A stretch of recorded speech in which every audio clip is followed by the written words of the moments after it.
to go over how to step forward to the top of your mat from downward dog. So this is something that I've noticed as a yoga teacher that a lot of people struggle with. So if you do struggle with this, don't worry, you're not alone. And there are many options available to you. So first of all, just show you kind of what that looks like. So if you're doing any kind of traditional or even non-traditional sort of yoga sequence, there's often some kind of variation of a sun salutation where you're maybe going from your plank into your downward dog. And then from your downward dog, at some point, you are asked to step to the top of your mat and maybe come up for a lunge or something like that. But that step forward can be very tricky for a lot of people.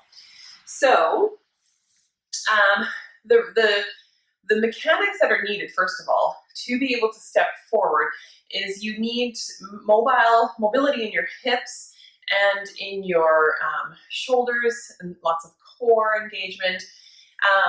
So just being able to come from downward dog and then lift in, you have to protract, so keep the widen sort of the shoulder blades, pull in, and then get that hip flexor working and pulling your knee in so that you can step forward. There's a lot of stuff going on here, and often it's not addressed. It's just step forward to the top of your mat, like everybody can do it and it's no big deal, when in fact there's a lot going on and it is kind of a big deal.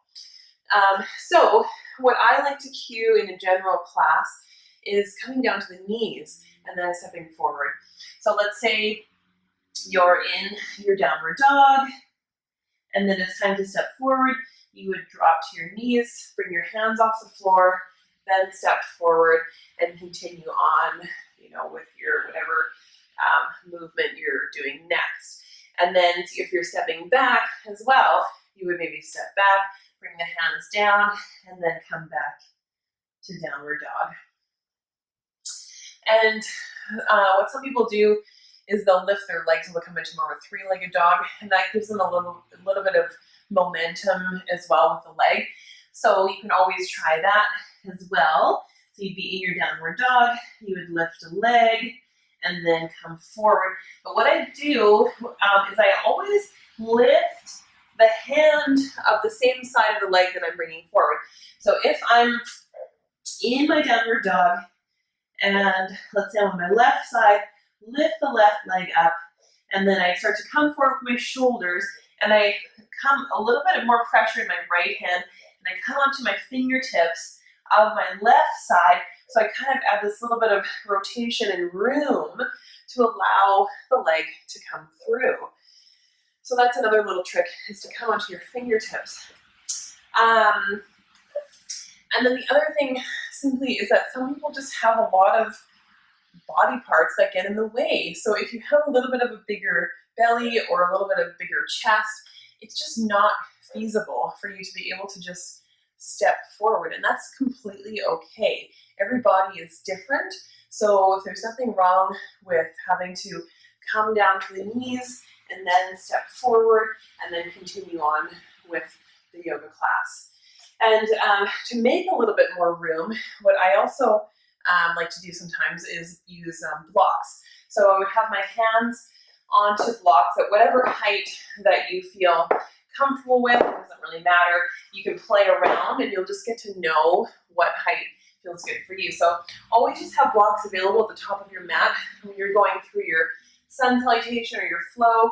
Just quickly bring them in, have your hands on them, push back into your downward dog, and then let's say you're coming forward, and then suddenly you have with those hands elevated, you have way more room to step forward and then continue from there with the flow. And then if you want to just quickly move them out of the way so that you can continue if you don't need the blocks in the moment. Okay, so I hope that helps. Basically, understanding the mechanics of it and what's required in the body to be able to get that step forward and to just be okay with not being able to do it is completely fine. You know, in a yoga class, one thing I love about yoga is that we're always taught to listen to our bodies and just, you know, kind of stick to your own lane. Keep your eyes on your mat, do your thing.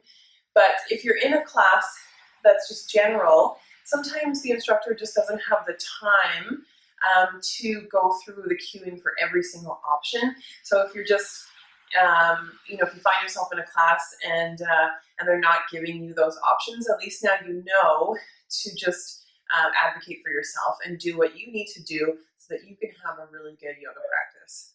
All right, have a good day and happy practicing.